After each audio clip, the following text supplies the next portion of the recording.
de dentistas que se sumaron, gente de aquí de River y gente que también estaba en Tuxtla que dijo quiero participar con ustedes, quiropráctico, llegó el doctor Bob también, nuestro doctor Bob de ahí fue a ayudar y teníamos a toda la gente ahí con nosotros, empezamos a repartir las mochilas, los niños muy contentos viendo qué es lo que tenían dentro de la mochila, sorprendidos porque nunca nadie les había dado un regalo tan grande, porque decía, aparecían juguetes, después venía la mochila, después venían las bolsitas de dulce, era un regalo tras otro y luego llevar las bolsas de comida a casa por casa, a los hogares de las personas. Esto fue una mezcla entre Lighthouse, porque llevamos una cama a una señora que nos dimos cuenta que dormía en el piso. Un día antes nos dimos cuenta y dijimos vamos a traer una cama.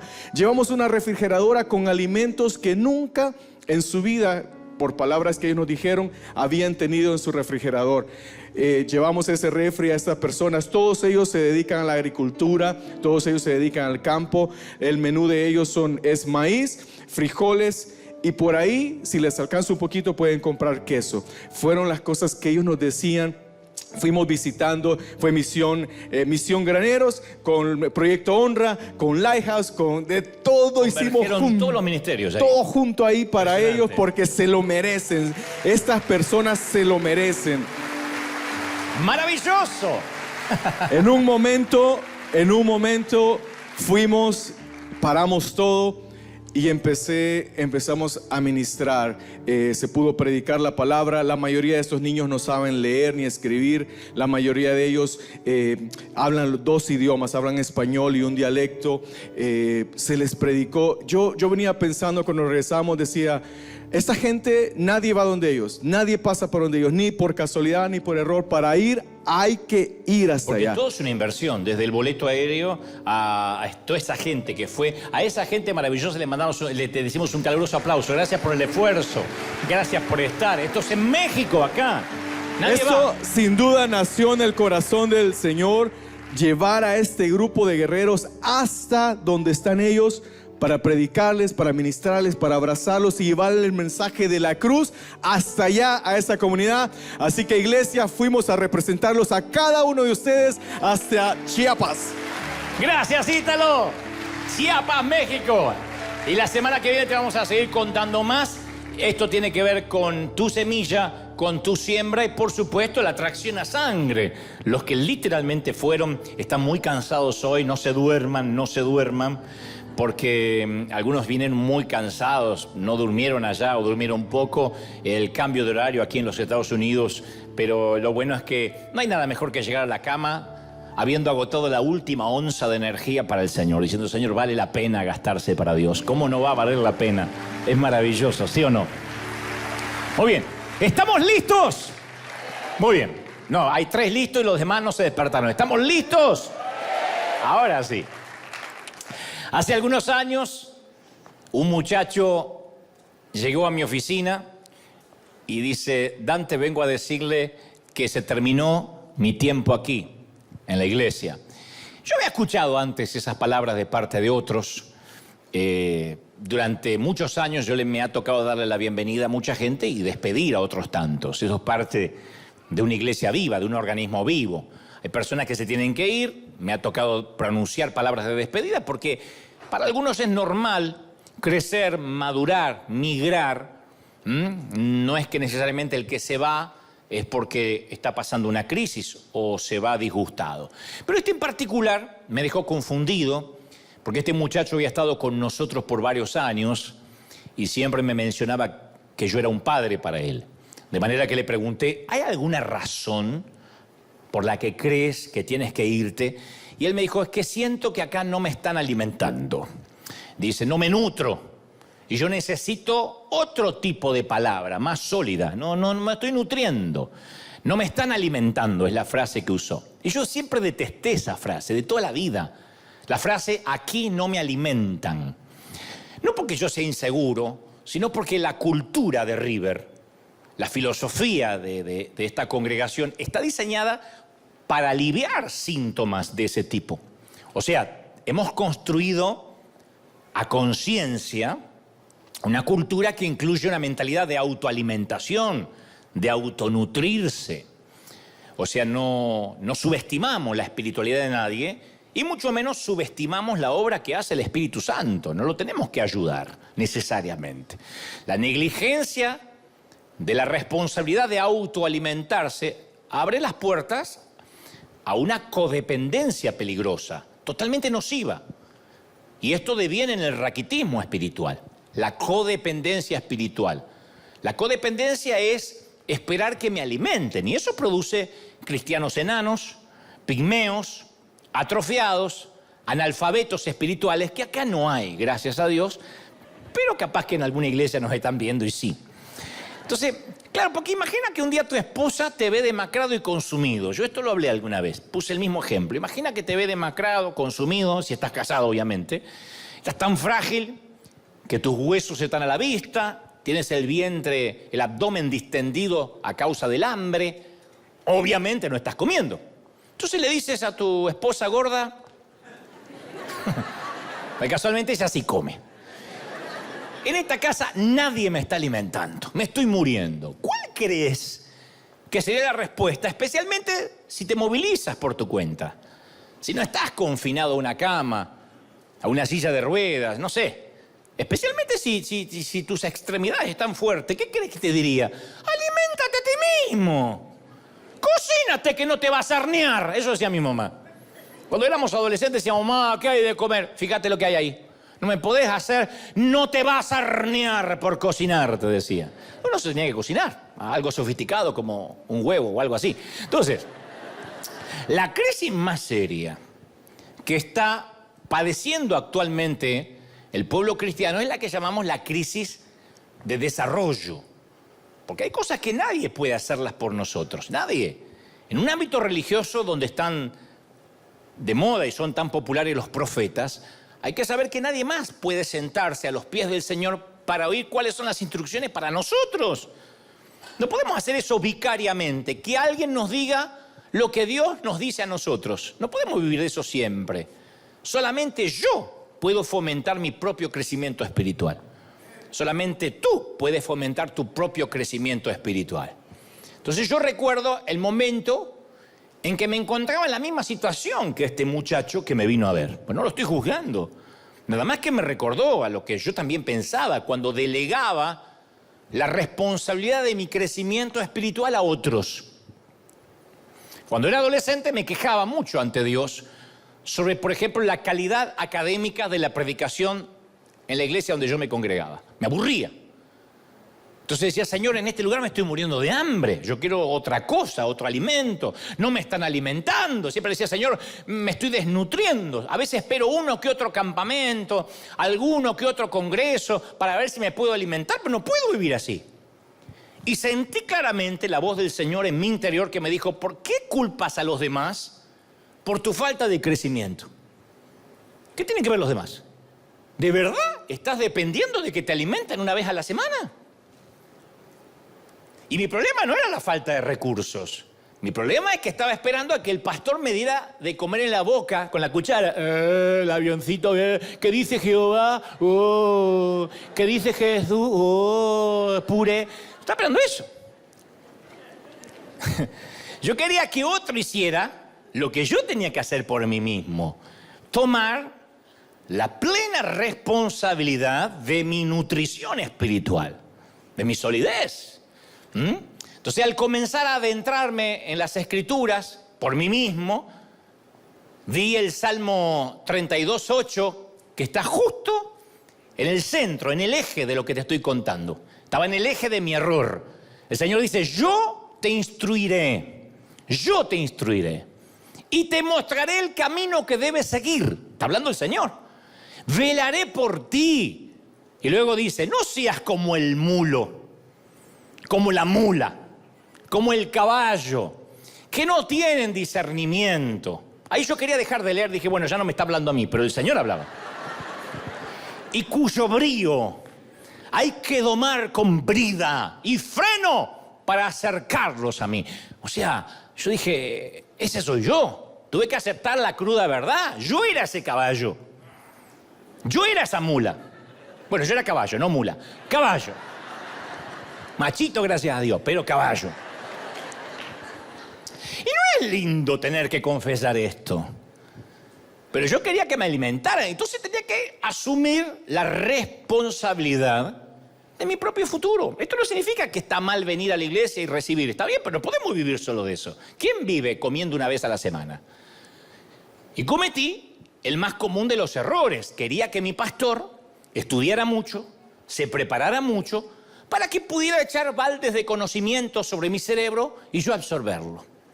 Señor, bendícelo, háblale para que Él me hable a mí. Mira qué fácil, yo era el nieto de Dios. No me daba cuenta que el conocimiento, e incluso el conocimiento bíblico, es como el sodio en su forma cruda. El sodio es muy destructivo para el ser humano, hasta que se convierte en algo más elevado, cloruro de sodio o sal de mesa. Pero si alguien ingiere sodio, se muere. Tiene que ser refinado y devenido en sal de mesa.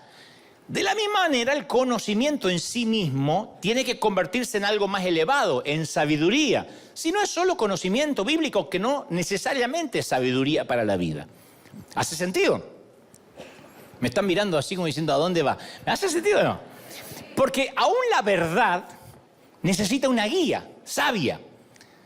Juan 14:16 dice, y yo le pediré al Padre, está hablando Jesús, y dice, y les dará otro consolador para que los acompañe siempre. Hasta ahí está perfecto. Luego dice, el Espíritu de verdad es el que los va a acompañar. Pero cuando venga el Espíritu de verdad, Él los guiará a toda la verdad. O sea que necesitamos una guía, no dice el conocimiento en sí mismo te va a ayudar, necesitas la guía hacia la verdad. Entonces, ¿cómo transformamos el conocimiento en sabiduría? Hay mucha gente que conoce mucho y es necia. La gran mayoría de los necios que yo he conocido tienen un montón de diplomas en la pared.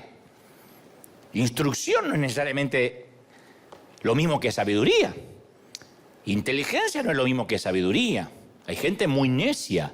Y hay gente que tiene poca instrucción académica y es muy sabia.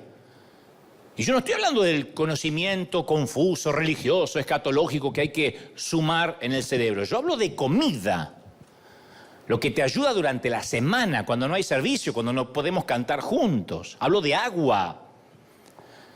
Hablo de oxígeno. Lo básico, lo fundamental. Entonces, ¿cómo viene esa sabiduría, ese oxígeno? ¿Cómo viene? ¿Cómo llega a nosotros? ¿Será que Dios implanta información y entendimiento en nuestro subconsciente mientras dormimos? ¿Se acuerdan cuando nos decían que podíamos aprender inglés mientras dormíamos? Había gente mensa que creía en eso. Dije, qué lindo. Dice que te ponías los auriculares y decía, y entonces te iba al subconsciente y a la mañana te decían buen día, decías morning. Oh. Tu abuela, no pasa eso. ¿Será que Dios? Lo hice con el alemán también, porque yo fui a un colegio alemán y el alemán es muy difícil para aprender. Y entonces me ponía todo en alemán toda la noche. Sprechen Sie Deutsch, das Leben sinken an der Schande, was machen Sie? A la mañana hacía, estornudaba en alemán. Entonces, ¿qué hace Dios para darnos sabiduría? ¿Un acueducto entre el cielo y la mente? No, no exactamente. Pablo le advierte a su discípulo en 2 de Timoteo 3:7, le dice, hay gente, fíjate qué revelación. Pablo dice, hay gente que siempre está aprendiendo, pero nunca llegan al pleno conocimiento de la verdad.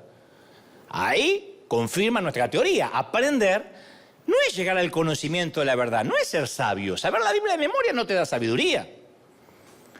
Pablo se lo dijo a Timoteo, hay gente que todo el tiempo está aprendiendo, pero nunca alcanza el conocimiento de la verdad plena. Entonces podemos tener toda la información, sin embargo no acercarnos ni a un centímetro de la verdad. Ese es el síndrome de muchos que leen la Biblia y se saben versículos de memoria y la doctrina, pero no logran amar al prójimo y odian a quien piensa diferente a ellos. Y uno dice, ¿pero por qué se sabe tanto de la Biblia? ¿Y? No te digo que hay médicos necios, que hay dentistas necios, que hay universitarios necios. Hay gente egresada de Harvard necia. Hay gente que puede saber la Biblia escritural y teológicamente, pero no a través de la revelación de lo que la Biblia significa, no aplicarla a la dinámica de vida. Entonces en la Biblia hay dos tipos de maestros, acá, en tu Biblia y en la mía. Hay dos tipos de maestros, de mentores. La mayoría nos enseñan a través de la sabiduría. Uno puede aprender a los pies de Salomón, de Abraham, de Moisés, de David. Pero también la Biblia nos presenta maestros que nos enseñan a cómo no vivir. Entonces ahí en la Biblia incluye historias crudas, descarnadas de personas como Caín, Esaú, Acab, Jezabel, Herodes, Judas. Están acá. Y están incluidas para permitir que sus vidas, sus chillonas voces, desde acá nos griten que no cometamos los mismos errores. Judas aparece en la historia para que no cometamos los mismos errores, tomemos las mismas decisiones, las mismas malas decisiones que tomaron ellos. Entonces uno aprende de los buenos y de los malos. Y tanto de unos como de otros nos brindan poderosas lecciones de vida que nos hablan de la ventaja o de la desventaja de una mala decisión. Ventaja si fue buena la decisión, desventaja si fue mala la decisión que algunos de acá tomaron. Salomón nos recuerda que podemos aprender de lo bueno y de lo malo. En Proverbios 24:30 dice: pasé por el campo del perezoso, que no era hispano, por ahí era de otro país. Por la viña del falto de juicio. Había espinas por todas partes. Él pasó por la casa abandonada de alguien. Dice que la hierba cubría todo el terreno, describe Salomón. El lindero de piedras estaba en ruinas. Guardé en mi corazón todo lo observado y de lo visto saqué una lección. El sabio Salomón, de haber tenido un celular, habría sacado unas fotos y habría dicho: no me tengo que olvidar cómo la dejadez, la pereza, la suciedad y la mugre nos pueden ganar si somos necios. Y dice: y de esa casa dejada, herrumbrada, saqué una lección. O sea, si no sacamos lecciones de los necios también, estaremos desaprovechando el 50% de la sabiduría que pudiéramos aprender en la vida. Uno aprende de los sabios y aprende de los necios. Uno aprende de los sabios cómo hacer las cosas y de los necios cómo no hacerlas. Uno aprende de un buen chef cómo cocinar bien y de un mal cocinero cómo no cocinar. Hace algunos años, cuando yo solía viajar mucho más de lo que hago ahora, me tocaba estar en muchos congresos y conocer a muchos otros conferencistas, predicadores. Yo era muy jovencito y los conocía a casi todos. Y algunos eran muy buenos, excelentes oradores, disertadores. Y otros improvisados, bastante amateur, hablando sinceramente, muy malos en lo que hacían. No hago un juicio de valores respecto a sus personas, no digo que eran personas malas, malas en lo que hacían. Porque yo veía que no se preparaban o que... Recuerdo algunos que gritaban desaforadamente toda una hora. Y al principio el grito es lindo porque al rato decís ya. Y había algunos que gritaban y gritaban porque pensaban que el grito significaba poder o autoridad. Otros comenzaban con una idea en el mensaje y terminaban en cualquier otro lado. Los famosos: yo no sé por qué estoy predicando esto. Que los mensajes no tienen ni pie ni cabeza. ¿De qué habló? No sé. Empezó la bestia del Apocalipsis, terminó con el anticristo, pasó por Juan, por Judas, se subió al arca, chocó en Nínive, se bajó del pez, se trepó a la mula. Desastre. Otros decían cosas que no resistían análisis de sentido común, o en su defecto eran muy malos comunicadores. Algunos trataban de comunicar bien, por ejemplo, pero eran muy desalineados en la vestimenta, no pobres. Yo nunca haría un juicio de valor respecto a alguien que es humilde. No, desalineados. Y entonces te distraían del mensaje la primera media hora porque decían: ay, ¿por qué no se arregla eso? ¿Y por qué no se...? Desalineados. Entonces no cuidaban los detalles. Y recuerdo que sentí del Señor y me dijo, yo era muy muchachito, y me dijo: quiero que también aprendas de todo lo que no tienes que hacer. Quiero que aprendas lo que no quiero que hagas si realmente deseas que algún día te preste los oídos de la gente. Entonces, así como yo valoraba a los buenos conferencistas de los cuales tomaba nota, comencé a valorar a los malos conferencistas. Dije: estos también son grandes maestros de lo que yo jamás tengo que hacer. Mira nunca voy a hacer eso. Mira cómo le queda el pantalón, qué espantoso, nunca me voy a poner un pantalón así. Fíjate aquel cómo grita, voy a tratar de no gritar. Entonces yo decía, lo bueno y lo malo, y yo iba tomando nota y analizaba, a ver, ¿cómo hizo este tipo para aburrirnos en menos de 2 minutos? Eso es un don.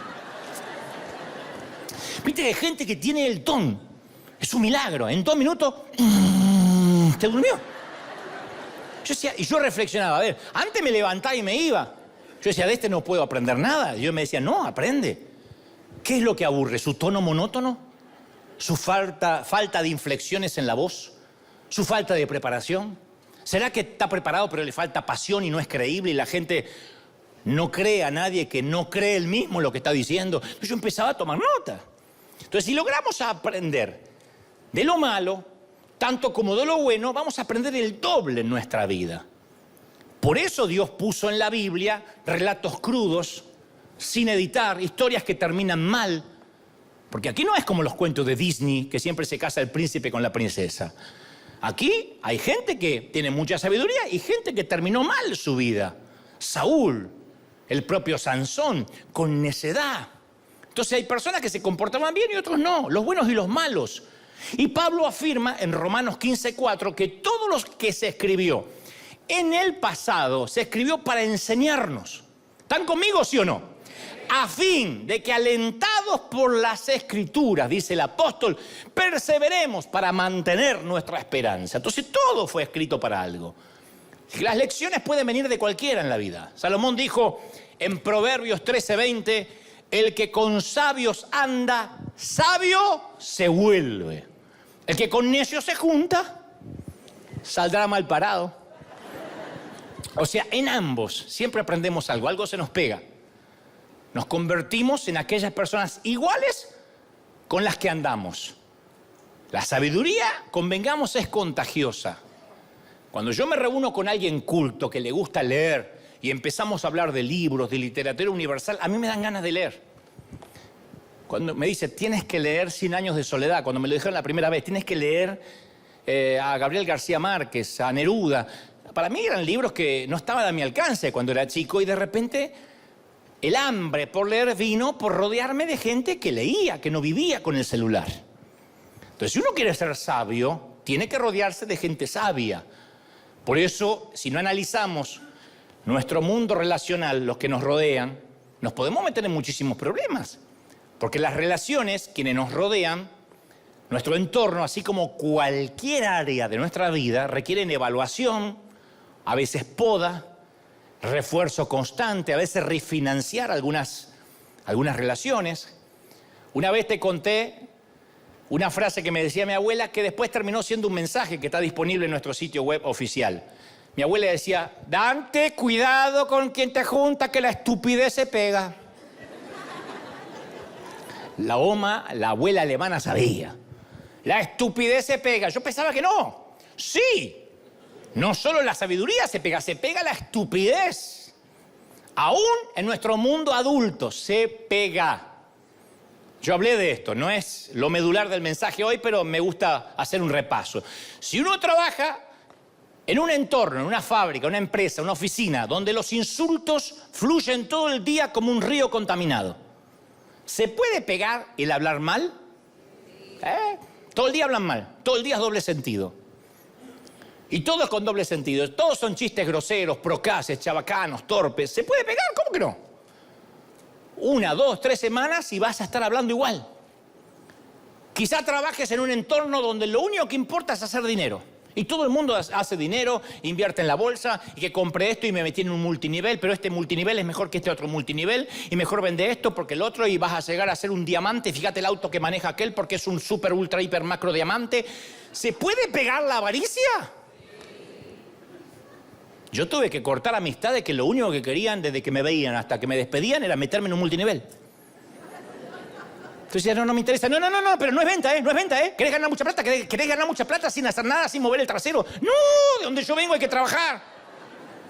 No estoy en contra. Lo que estoy diciendo es que me hartaba de que se le había pegado que con quien se encontraba le tenía que vender el multinivel o hacerlo ingresar a la red.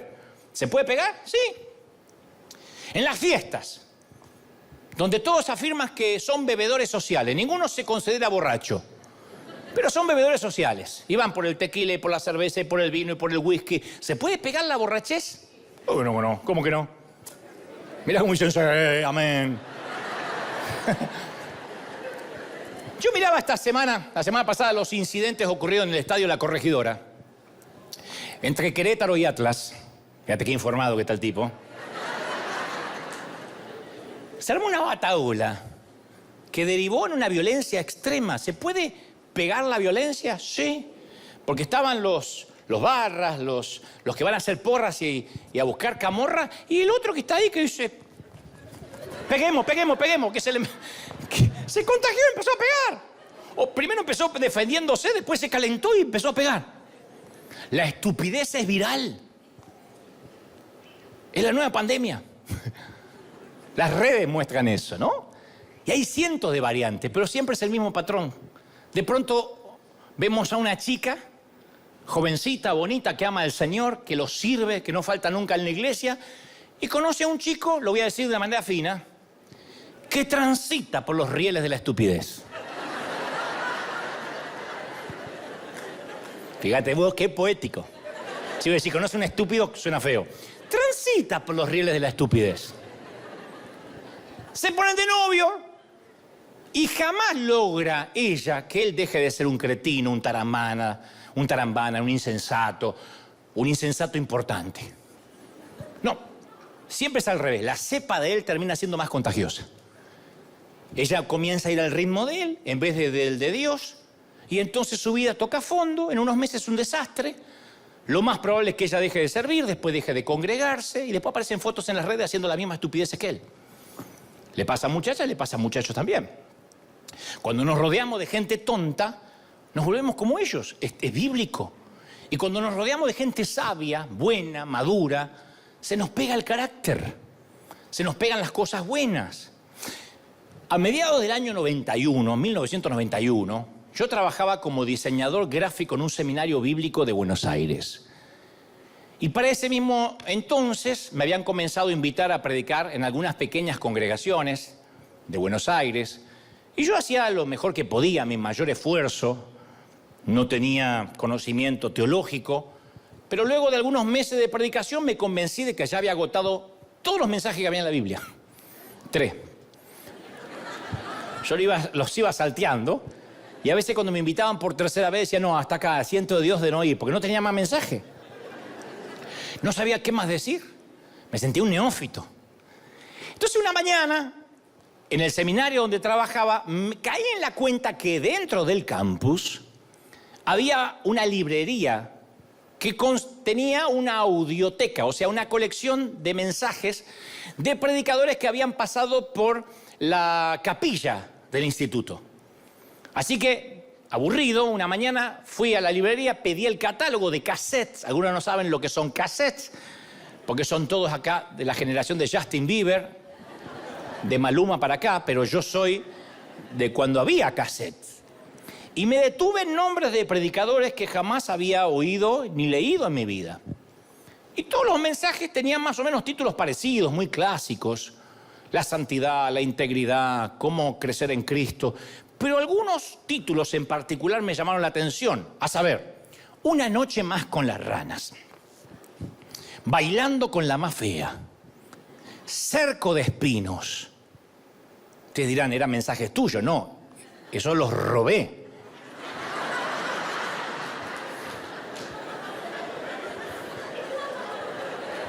No sé si está bien, pero es la verdad. Y al lado de cada uno de esos mensajes, de esos llamativos títulos, el nombre del predicador, Ítalo Frigoli. Así que yo pedí prestado el primero y regresé hasta mi casa oyéndolo. No podía creer que alguien predicara de ese modo. Estoy hablando del año 91. Tenía una fraseología cuidada, que no era el estilo de predicadores con los cuales yo me había criado. Una dialéctica exquisita. Una disertación que yo jamás había nunca escuchado. Cada cassette era un tesoro de revelaciones. Yo me sentía un arqueólogo desenterrando el Santo Grial. Le digo, ¡ah! Era increíble. No había YouTube, no No había acceso a los mensajes, sino a menos que tuvieras para escuchar cassette en el auto. Al día siguiente fui por otro mensaje y luego por otro y luego por otro, todos los que tenía Italo Frigoli. Él nunca lo supo, pero conversó conmigo en cada cinta. Era el veterano predicador Frigoli y el joven Dante Gebel, que pasaron horas y horas juntos, él enseñando y yo aprendiendo. Y durante los meses siguientes, este gran predicador siempre estaba a mi disposición porque yo me ponía los cassettes. Yo tenía preguntas, él tenía las respuestas en sus sermones. Yo necesitaba instrucción, él tenía la experiencia. Yo necesitaba aliento fresco y él me suministraba oxígeno. Yo quería que se acabara el día laboral para esa hora y media que me subía al tránsito de Buenos Aires, pudiera escuchar una y otra vez de un lado y del otro el cassette. Y repetí esa ceremonia todos los días de mis semanas hasta que memoricé los mensajes disponibles de Italo Frigoli. Italo Frigoli es argentino, pero tiene su ministerio en Chile. Durante mucho tiempo estuvo en España, en las Islas Canarias. Por consecuencia, él habla como si fuera un locutor. Dice: Dios le bendiga, es un placer poder estar con vosotros. Este día Dios me ha dicho que te diga algo que ha puesto en mi corazón desde lo más profundo de mi ser y mis entrañas. Él habla así. Entonces, escucharlo es un placer. Cuando alguien habla rico, es lindo. Es un placer escuchar el lenguaje de Cervantes en la boca de un predicador. Así que me los aprendí de memoria y ahora que iba a predicar a las iglesias, llevaba mensajes más profundos. Tengo para compartir una revelación. Bailando con la más fea. ¡Wow! ¡Qué revelador! De hecho, me consta que luego de unos años lo acusaban a Italo que él me robaba los sermones. Le decía: deja de copiar a Dante Gebel. Lo cierto es que para muchos alumnos, este es el punto, esa audioteca no significaba nada más que un viejo archivo de predicadores. La muchacha que atendía me dijo: nadie además de ti viene a pedirme estos audios. ¿Por qué? ¿Qué sé yo? Ya lo habrán escuchado, están muy ocupados estudiando. Para mí eran un tesoro, un oasis para mi alma. Entonces, semana tras semana, como un antiguo hebreo escribiría laboriosamente la copia de la Torá, yo memorizaba palabra por palabra los contenidos de los mensajes de Italo. Porque cada sermón traía a mi vida experiencias memorables, desafortunados pasos en falso que él confesaba, lecciones que no tenían precio. Entonces Italo relataba en esos cassettes sus victorias, sus derrotas, y como una herencia que yo había esperado toda la vida, las gemas, las perlas de sabiduría de Italo se derramaron a través de esas viejas cintas magnetofónicas para llenar el arcón de mi ministerio. Y él se convirtió en mi sensei, en mi maestro. Un viejo lobo de mar instruyendo a este marinero en cómo navegar en las aguas, en los mares del servicio. Su manera de predicar, de gesticular, yo solo podía oírlo, de contar historia, comenzaron a moldearme poco a poco en mi tarea de predicador. Y hasta ese entonces nunca lo había conocido personalmente, lo conocí unos años después. Pero cuando lo conocí, fue como encontrar a un viejo conocido para mí, porque yo me sentaba a sus pies cada regreso a mi casa luego de un largo día de trabajo en el seminario. Me dio todo el tiempo que necesité, me enseñó, me disciplinó gradualmente, aunque él nunca lo supo. Y sin exagerar, posiblemente este hombre salvó 10 o 15 años de sufrimiento de mi ministerio. Me los evitó, me dio un atajo. El secreto que obtuve, la sabiduría que él impartió, sin la necesidad de atravesar las mismas experiencias que lo lastimaron a él. Desde ese momento me percaté que no solo los jóvenes predicadores necesitan ayuda. Ninguno de nosotros tiene lo que se necesita cuando comenzamos. Entonces, ¿qué es lo que necesitamos recalar a lo largo del camino? Sabiduría. Y no tenemos ninguna sabiduría necesaria para ser el pastor que Dios quiere que seamos, la madre o el padre que quieren nuestros hijos que seamos, el maestro, el líder que esta generación necesita con urgencia. Nadie nace con lo necesario. Podemos tener sueños, visiones, proyectos, planes, pero no la sabiduría necesaria para navegar en los altibajos de la vida. Entonces Dios nos da siempre a todos una medida de fe para que sigamos, pero Él no es lo que nos va a llevar hasta el final de la carrera. Fe sin sabiduría no nos lleva a ninguna parte.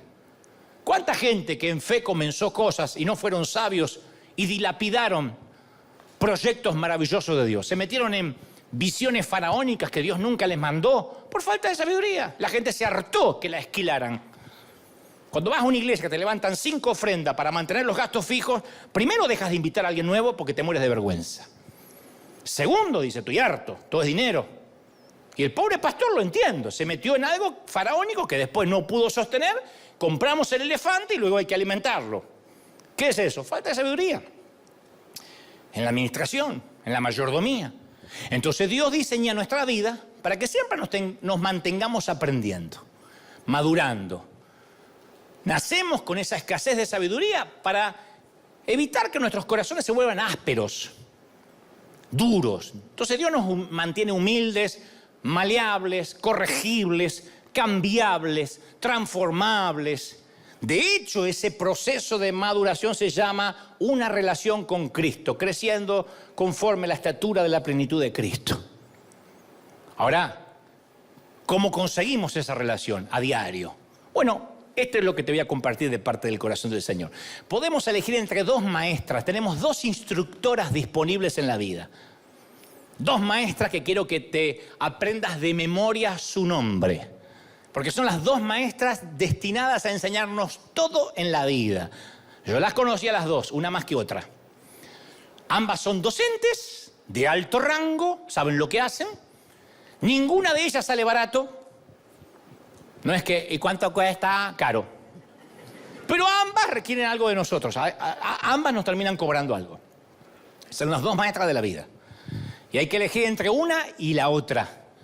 Si no elegimos ninguna, por defecto nos vamos a quedar con la segunda. Si no elegimos ninguna, sí o sí te toca la segunda. Las maestras son sabiduría y consecuencias. Y podemos aprender mucho con estas maestras. Sabiduría y mis consecuencias. Para que las puedan ver, mi sabiduría 90, 60, 90, mis consecuencias 380, 450. Es más gordita. Digo, qué sé yo. Pero tengo que advertirte sobre la gran diferencia en sus estilos de enseñanza. Mientras sabiduría nos deleitará con sus lecciones, consecuencia nos va a dejar sin aliento. La verdad es que consecuencia, para serte honesto, es la pedagoga más dura de las 2. Y el costo y las lecciones de consecuencias tienen un precio muy elevado, no todos pueden pagarlo.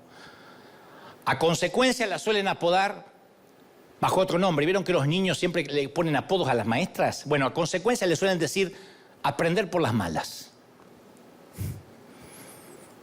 Pero aprendemos, pero por las malas. Te garantizo que aprendemos, pero por las malas. Pero para el momento que hayamos aprendido las lecciones a través de las consecuencias, esa instrucción capaz que nos llevó toda la vida. Nos consumió los mejores años. Cuando uno aprende a través de las consecuencias, nos puede costar la familia, el trabajo, el ministerio y tal vez nuestras vidas. Porque consecuencia enseña, pero siempre tiene un gran daño colateral. Cada uno de nosotros aprendió algo por experiencias personales que nos hicieron más sabios, ¿sí o no?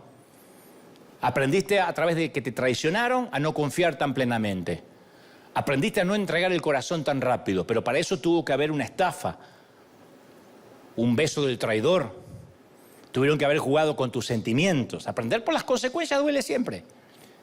Pero esas lecciones aprendidas a través de las consecuencias nos causan mucho dolor, mucho sufrimiento. Vaya que aprendemos. Una vez nos estafan, 2 no. Una vez nos traicionan, 2 no. ¿Sí o no? El que tropieza con la misma piedra es un tonto. Pero cuando uno aprende a través de las consecuencias, aprende bien. Mira, mucho antes que yo supiera que en las películas del Far West, de los cowboys, los vidrios son de azúcar, yo soñaba con atravesar un cristal. Era mi sueño, como veía que arrojaban en las peleas a través a alguien de la ventana. ¿Viste cuando se pelea? ¡Pah! Yo soñaba de chiquito con eso. Era la parte más fascinante. Decía, papá, avísame, se rompe un vidrio. Ese vidrio en las películas que se quiebra, que estalla, que explota, no es vidrio real. Es vidrio falso y hecho a partir de azúcar, literalmente. De modo que nadie en el plató salga herido por los cortes de un vidrio real. Pero insisto, yo no tenía idea de eso. Y a pesar que luego me tuviera que aguantar los retos de mi madre, yo tenía que intentarlo.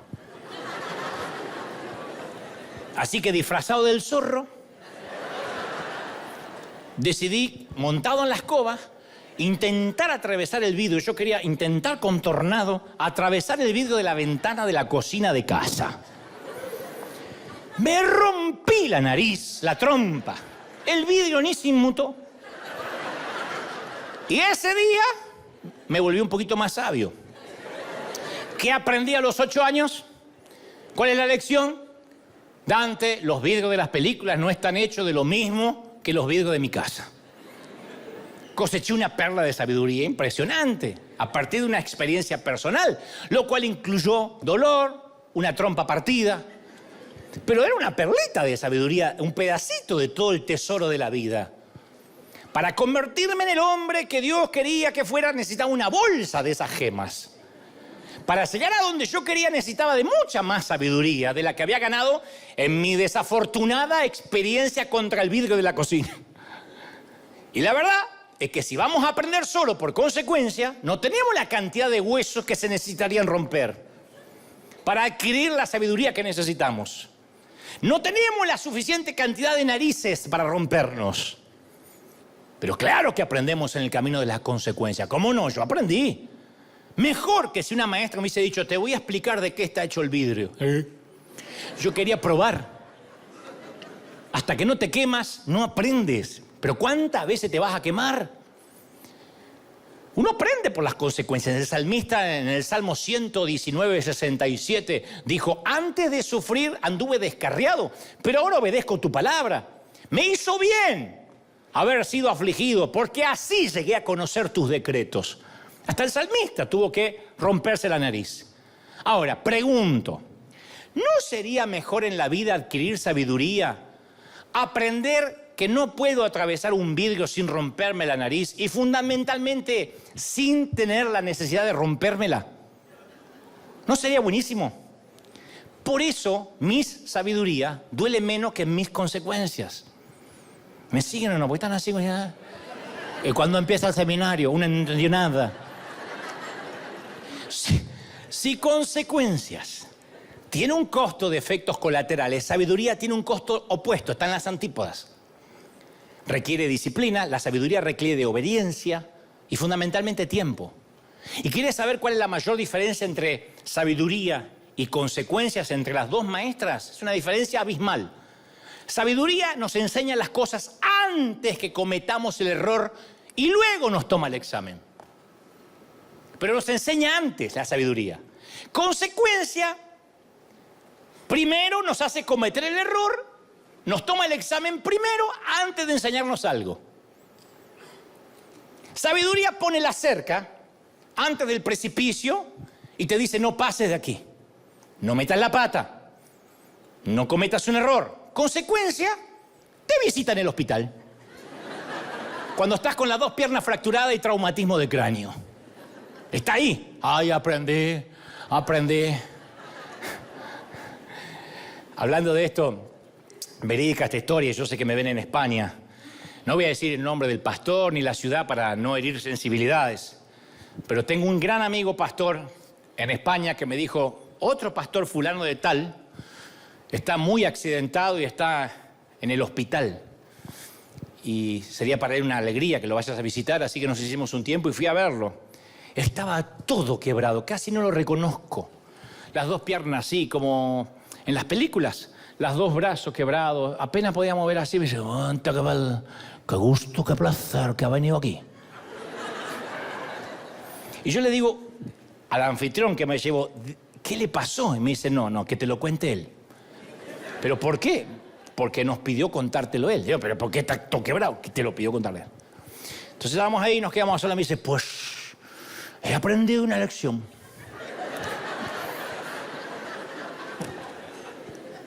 Venía de predicar en 3 servicios. Venía manejando y conduciendo mi automóvil y venía cansado. Pero si me paraba al costado de la ruta a descansar, no llegaba al otro lugar. Y yo le dije, Señor, yo te estoy sirviendo. Así que, en el medio de la carretera, cerré los ojos y dije, ángeles, conduzcan.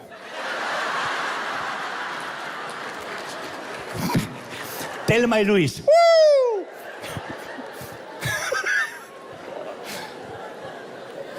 Y aprendí la lección, los ángeles no conducen. Claro.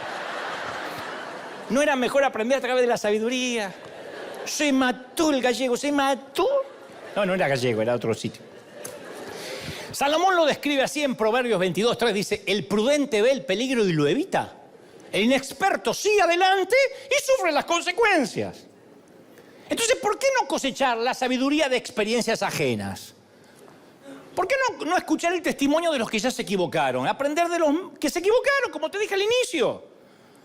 De esta manera, cuando oigamos que un amigo corrió a toda velocidad, disfrazado del zorro, contra un vidrio y se estrelló, se rompió la nariz, podemos aprender a decir, los vidrios de la película no están hechos lo mismo que los vidrios de mi casa.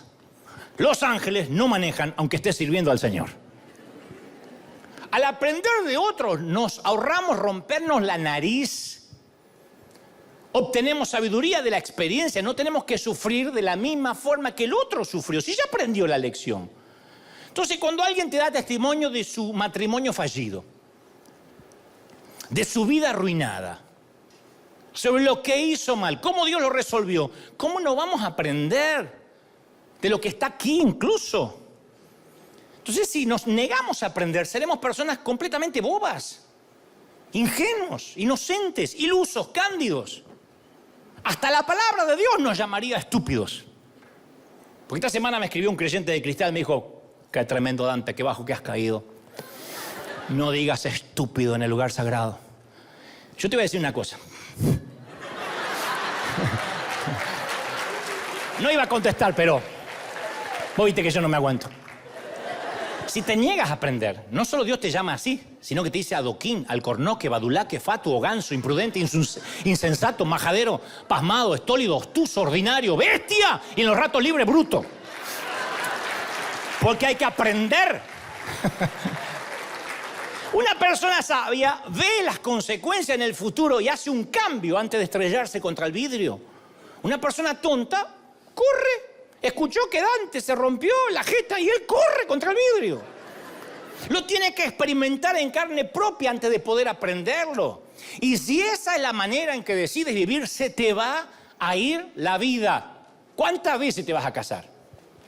¿Cuántas suegras vas a tener? ¿De verdad? No, capaz que la próxima es buena. ¿De verdad? ¿Really?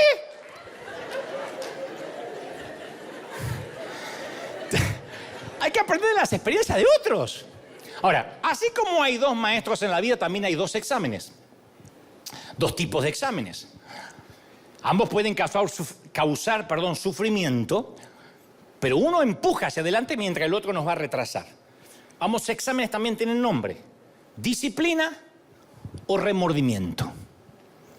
El apóstol Pablo se explayó sobre esta experiencia crucial en su segunda carta dirigida a un grupo de cristianos inmaduros, porque él escribe una carta que les causa un gran dolor a la iglesia, ¿no?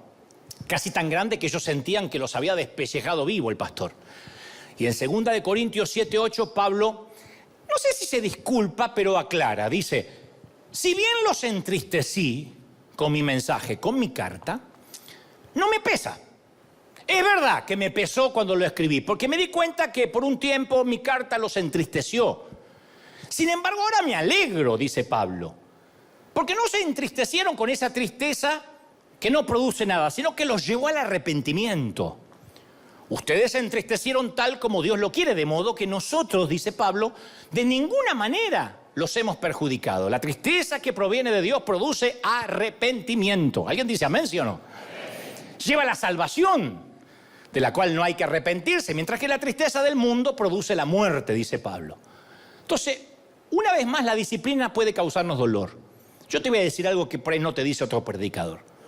Pasar tiempo con Dios y con la Biblia no siempre es placentero, no siempre da beneficios rápidos e inmediatos.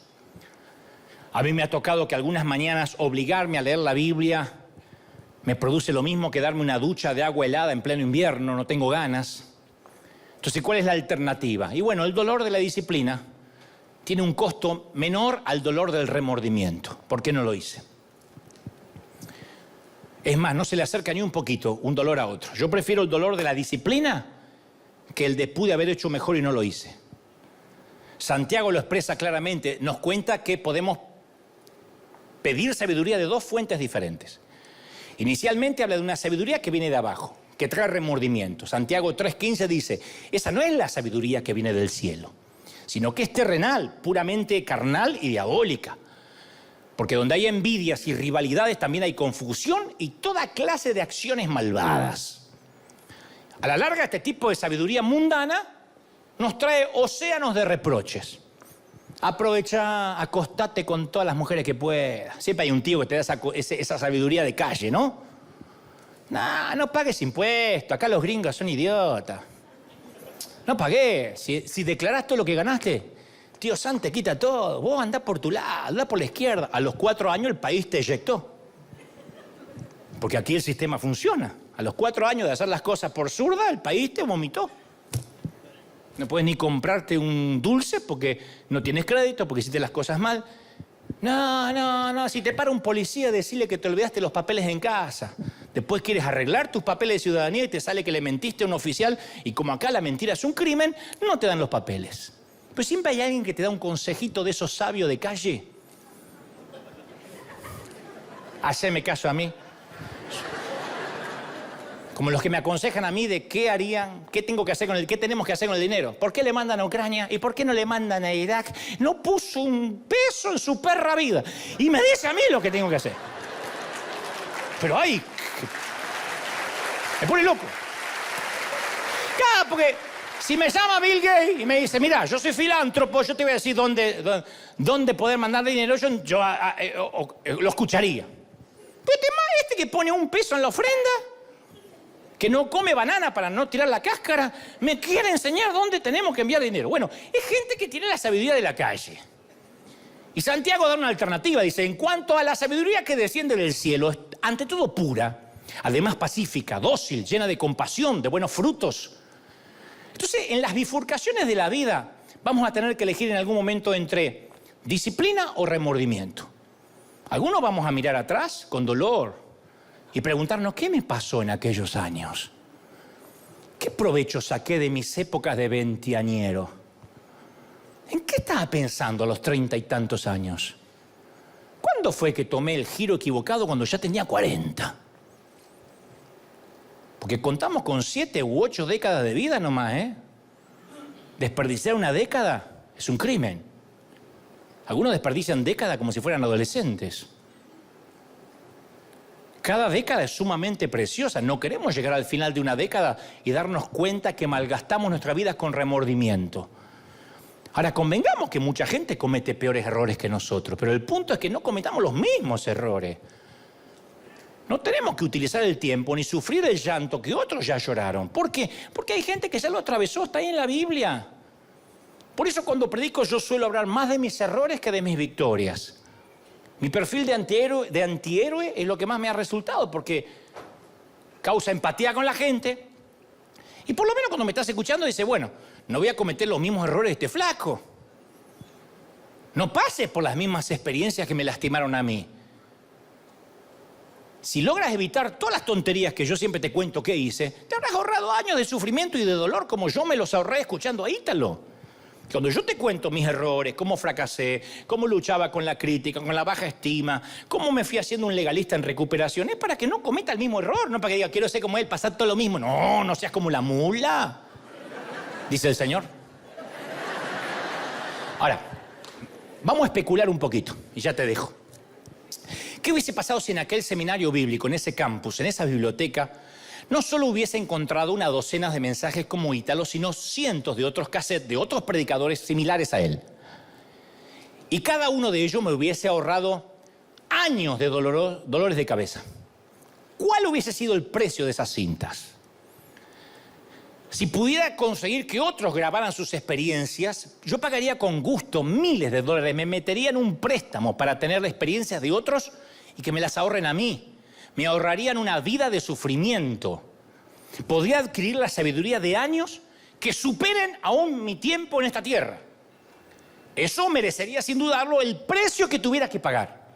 Ahora vamos a considerar la gracia de Dios.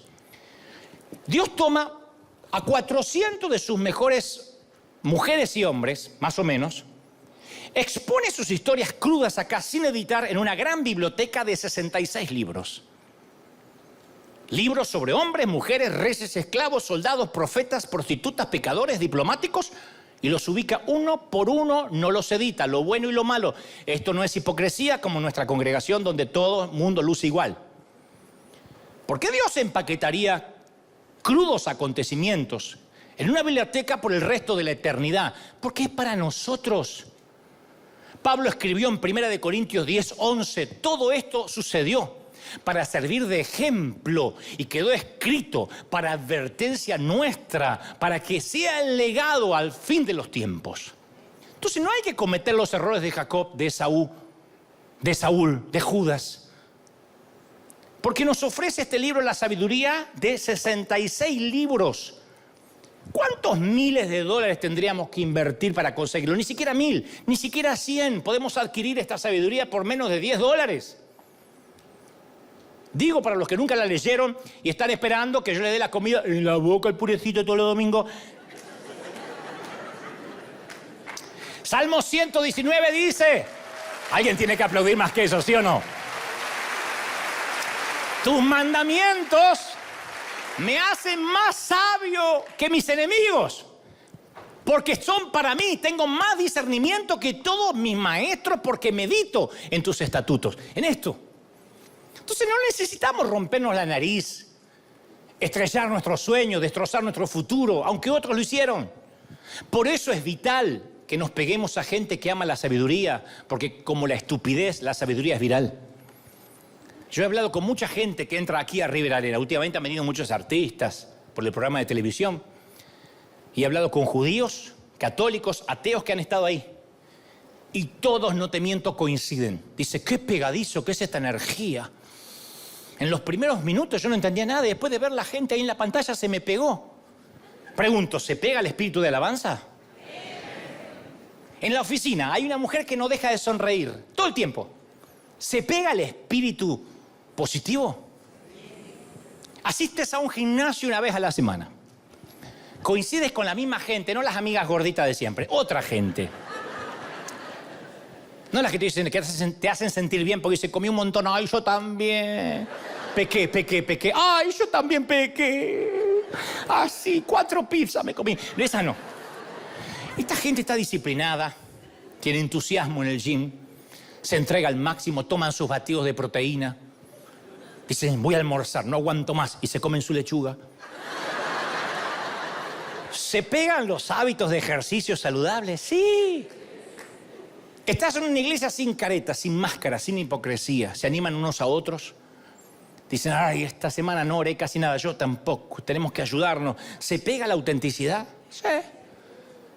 Entonces, a través de nuestras relaciones las cosas se pegan. La sabiduría y la imbecilidad se pegan. Si estás buscando gente cuyo carácter te deje cosas positivas, la lista de Pablo te da una idea. Para empezar, amor, el fruto del Espíritu, amor, paz, benignidad, paciencia, bondad, fidelidad, mansedumbre, de dominio propio, no demonio propio. Gálatas 5:22. Entonces, cuando busques amigos para incluir en tu círculo íntimo, estos frutos fundamentales están buenos. Vas a aprender mucho. Y aprende a podar los otros, aunque duela. Creo que debo ser el único que habla de esto y dicen siempre, no quiero a la familia, es que estás solo. No, es que las podas funcionan. Mi papá tenía siempre plantíos y tenía plantas y siempre él podaba, por duro que pueda sonar. A veces tenemos algunos amigos cuyas cosas se nos están pegando y tenemos que refinanciar esas relaciones. Porque algunos no están interesados en seguir nuestro viaje espiritual, no quieren crecer como estamos creciendo.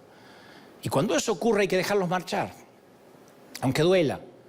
A veces se trata de familiares que lamentablemente tenemos que alejarnos si queremos crecer. No los dejamos de amar, solo necesitamos distancia social. Si un pariente te está haciendo daño, no te quedes sentado esperando a que las cosas mejoren por sí solas. No van a hacer, no lo harán. Tienes que hacer algo. Esas podas tienen que ocurrir.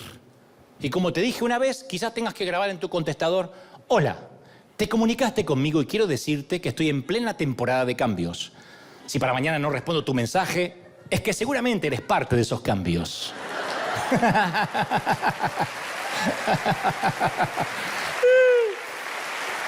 Mirá, la sabiduría es la lengua nativa de Dios. Pero se requiere que participemos, que querramos aprender. Si no, solo es información.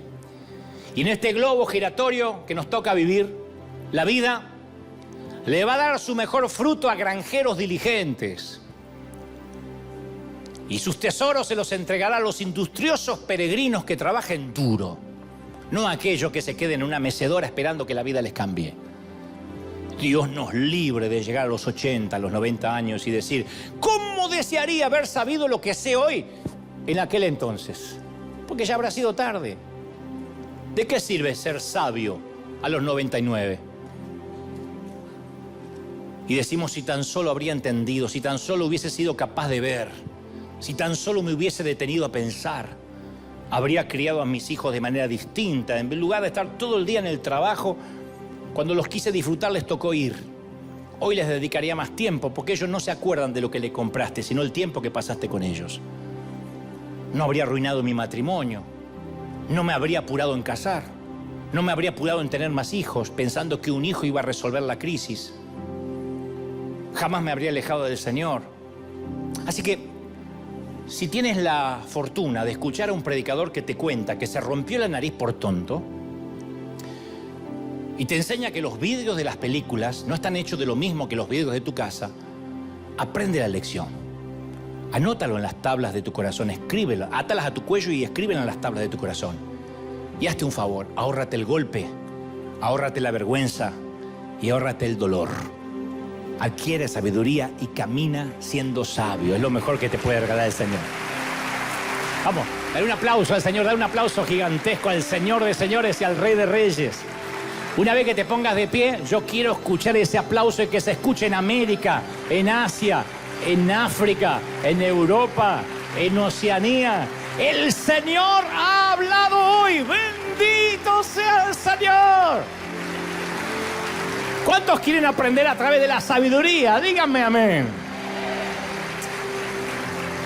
Siempre le he dicho al Señor, no estoy diciendo que la tenga, estoy en proceso, pero siempre le he dicho de muy jovencito: dame la sabiduría de los ancianos. No quiero llegar a viejo y ser un necio, un torpe. No quiero ser perfecto, pero quiero ser sabio. Saber decir no. Me regalé el no. A los 40 años me regalé el no. Yo quería regalarme, como te cuento siempre, algo que no se pudiera vender en tiendas, algo que yo me pudiera autorregalar. Y como los 40 me parecieron una década interesante, dije: me voy a regalar el no. Y cuando me regalé el no, tuve el sí en otras cosas. Me regalé el no. No voy a funerales para cumplir. No hablo de los de la iglesia, hablo de funerales de hay que ir de tal pariente, porque qué van a decir, porque van a opinar mal. No voy a bodas que no tengo ganas. No voy a fiestas donde no tengo ganas de estar sentado. Prefiero dedicar ese tiempo a otra cosa, pero yo viví mucho tiempo diciendo sí a todo. Yo tenía el sí fácil. Mamá decía: menos mal que no naciste, nena. Vivirías embarazada. Porque yo tenía el sí fácil y me regalé el no. ¡Qué lindo cuando me regalé el no! Dije: no, voy a hacer lo que yo quiera hacer. Voy a estar enfocado en lo que Dios me llamó. ¿Usted sería humilde y vendría a predicar a una iglesia chiquitita o perdió la humildad? Sí que podría ir, pero no quiero. Porque estoy predicando de acá, llego a todo el mundo, a la iglesia chiquita, a la iglesia grande. ¿Por qué tengo que ir a demostrar la humildad a Él? Me regalé el no, la autenticidad. Me regalé el ser lo más parecido a lo que Dios quería que yo fuera cuando fui gestado en el vientre de mi madre. Y eso es sabiduría. Eso es ser sabio.